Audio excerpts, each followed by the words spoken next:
Aí galera, trazendo mais um vídeo aqui para vocês aqui de uma caixinha de som bem velha aqui, aonde ela vai passar por uma transformação, tá?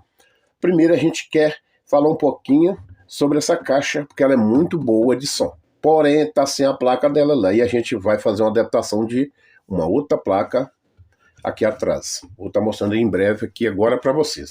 Daqui a pouco, fica até no final do vídeo. Pessoal, aqui a gente retira 2 parafusos, mais 2 e 2 aqui. São 6 parafusos. Vamos tirar essa tela em alto-falante. Vamos ver se o LED, se tiver LED ali, tiver bom, nós vamos usar. Se não tiver, eu coloco o outro. Essa parte traseira aqui. Vamos retirar essa alça aqui também. E essa parte traseira a gente vai colocar uma placa aqui. E vocês vão ver no final do vídeo qual tipo de placa que nós vamos estar colocando aqui, e vocês vai ver, vai deixar nos comentários se ficar bom de som. Vocês vão deixar nos comentários se ficou bom de som. A gente aqui, pessoal, só enfeite, né? A gente quer trabalhar aqui com 2 tweetinhos. A gente vai fazer o máximo possível. Mas você vai danificar a caixa.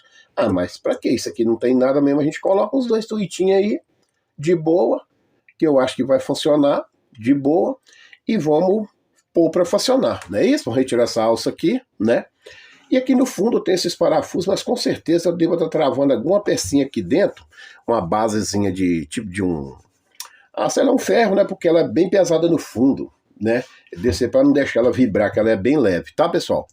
Então, pessoal, se você não for inscrito, se inscreva, dê seu like, compartilhe e ative o sininho de notificações com as palavras todas para quando a gente postar novos vídeos que é diretamente para vocês. Não vou mostrar lavando, porque eu vou lavar com água, sabão.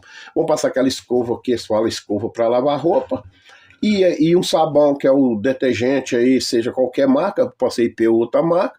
E aquela escova e água nesse trem todo aqui, e vamos botar o pau para quebrar. Aí não vou mostrar essa parte, mas desmontando e depois nós amontando e colocar os acessórios, eu vou estar mostrando, beleza? Então vamos lá, lavar essa caixa e voltar para nós fazer esse servicinho aqui. Vamos lá?